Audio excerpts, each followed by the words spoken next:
వ్యక్తి దహన సంస్కారాల కోసం శ్మశాన వాటికకు తరలిస్తుండగా మార్గ మధ్యలో తేనెటీగల దాడి చేసిన సంఘటన సిద్దిపేట జిల్లా నంగునూరు మండల కేంద్రంలో చోటు చేసుకుంది. నంగునూరు మండల కేంద్రానికి చెందిన ముత్యాల రాజయ్య అనారోగ్యంతో మృతి చెందారు. అయితే అతని దహన సంస్కారాల కోసం శ్మశాన వాటికకు వెళ్తుండగా మార్గ మధ్యలో తేనెటీగలు ఒక్కసారిగా దాడి చేశాయి. దీంతో ఈ దాడిలో పలువురికి తీవ్ర గాయాలు కాగా వారిని స్థానిక ప్రభుత్వ ఆసుపత్రికి తరలించి చికిత్స అందిస్తున్నారు. నంగునూరు మండల కేంద్రంలో ముత్యాల రాజయ్య గారు గత సంవత్సరం రోజులుగా అనారోగ్యంతో బాధపడుతూ ఈరోజు మరణించడం జరిగింది.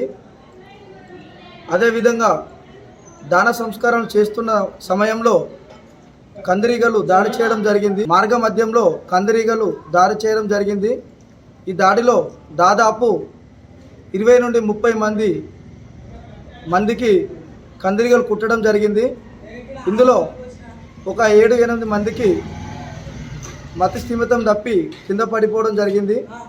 వారికి మన నంగనూరు మండల కేంద్రంలో గవర్నమెంట్ హాస్పిటల్ తరలించడం వలన వారికి సీరియస్ ఉందని చెప్పడం వలన దాదాపు 20-30 మందిని నంగనూరు మండల కేంద్రంలో హాస్పిటల్కి తరలించడం జరిగింది. అదేవిధంగా టీపీసీసీ రాష్ట్ర కార్యదర్శి దేవులపల్లి యాదగిరి అన్న గారు వెంటనే స్పందించి సీరియస్ ఉన్న వాళ్ళకి సిద్దిపేట గవర్నమెంట్ హాస్పిటల్ వైద్యులతో మాట్లాడి సిద్దిపేటకు తరలించడం జరిగింది.